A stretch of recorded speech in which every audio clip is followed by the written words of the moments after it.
Hi, today we are looking at Storm Issue 1. Before I proceed, let me apologize in advance for very likely butchering the pronunciation of all the creators' name. Here we go. This issue is written by Murewa Ayodele and drawn by Lucas Werneck with colors from Alex Guimaräes Rise and first Sifuentes-Sujo. Full spoilers ahead, so you're forewarned. This issue captured my attention from page 1 all the way to the end.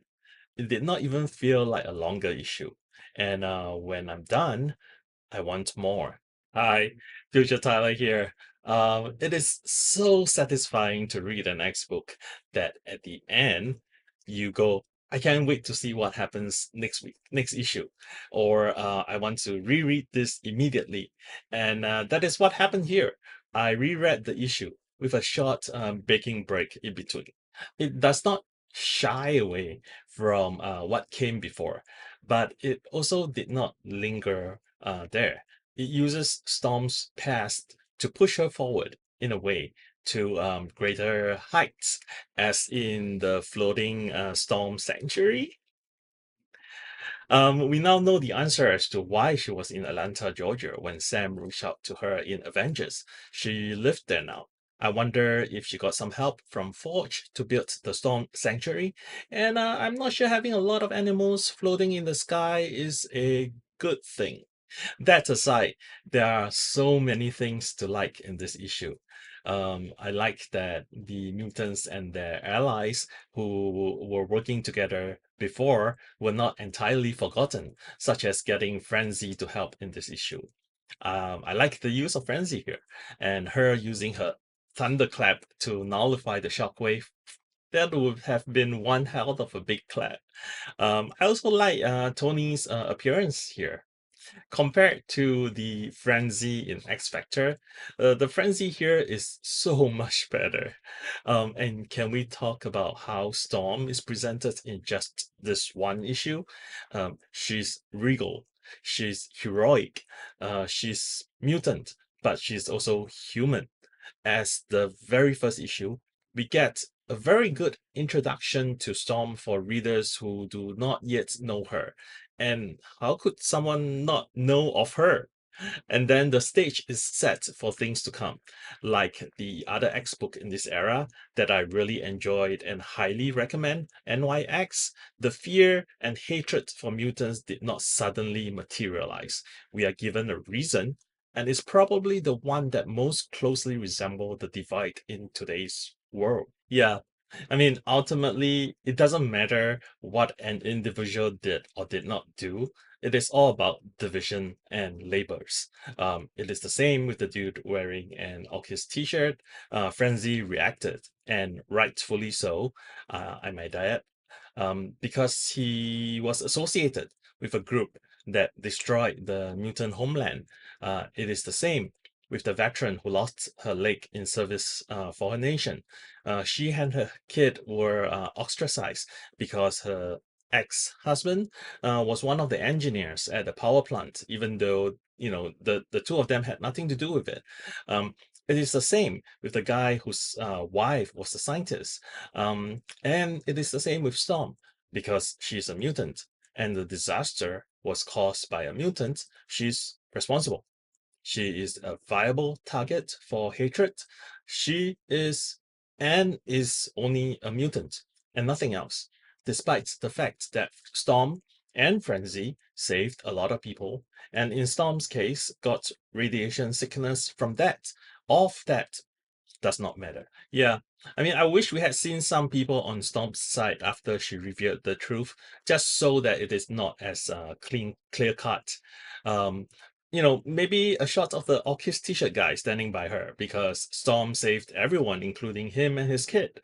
The narration tells us that the universe will attempt to kill Storm many times and will eventually succeed. And coupled with the last page, I'm very intrigued. Not that I want to see Storm die and also plot armor, but the stakes are going to be high in this book. What does eternity means when she's that when he said that she is his eternal storm? Another thing I did not see coming: Storm declaring herself Earth's protector and nurturer. It is a bit of a full circle, isn't it? Like when Professor X first found her, she was worshipped as a goddess.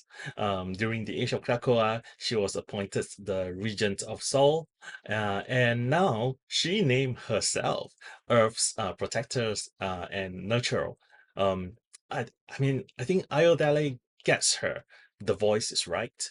The characterization is right, which brings us to how Storm is drawn in this issue. It is what I expected from Werneck and more. Wow, does it not look good on the pages?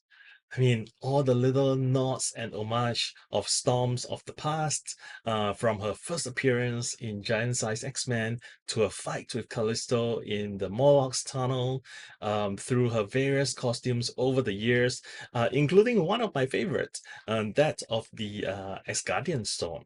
Um, this is one of the best art in this era. That first couple of pages recapping who Storm was had so much details in them. You already mentioned a few of the nods and homage. I could go, oh, that was when she was trapped as a kid under the rubble, and that was when she was like the queen of Wakanda, or this is right after Extinction Agenda. I mean, I loved it.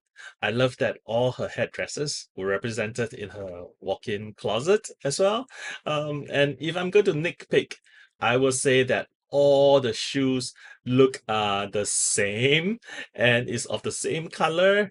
That will not do for Aurora. And then we get a beautiful wide angle shot of like the Storm Sanctuary with all the animals. And I also wonder if the structures in the compound were modeled after the super trees in Singapore. They do look very similar. Can we talk about Storm's hair? It looks like fluffy clouds, and that is so fitting.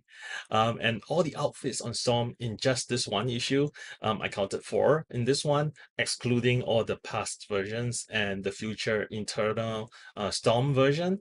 They all look so good. Let's not also forget about Frenzy. She looks spiffy here too as well. Um, is it me or are the shots of the Uncanny X-Men and Avengers done in the style of the artist on those titles respectively? Maybe. It could also be that the colors to is different to make sure that we know that those are different environments. And also notice the shift in stance of the two groups before and after Storm told the truth. So even though the characters were drawn small, you can tell from the body language what they are feeling. And the same goes for the expressions of all the characters' faces, including those random background people. They convey the right expressions when they are needed.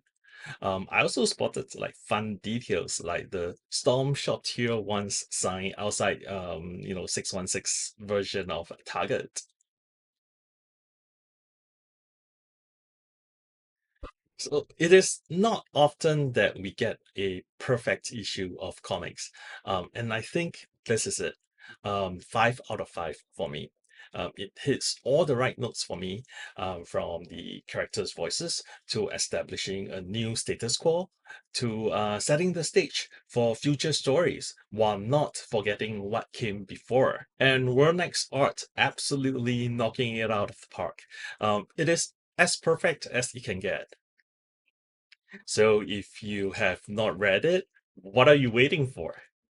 But before you go, if you have not already done so, please hit the like and subscribe button.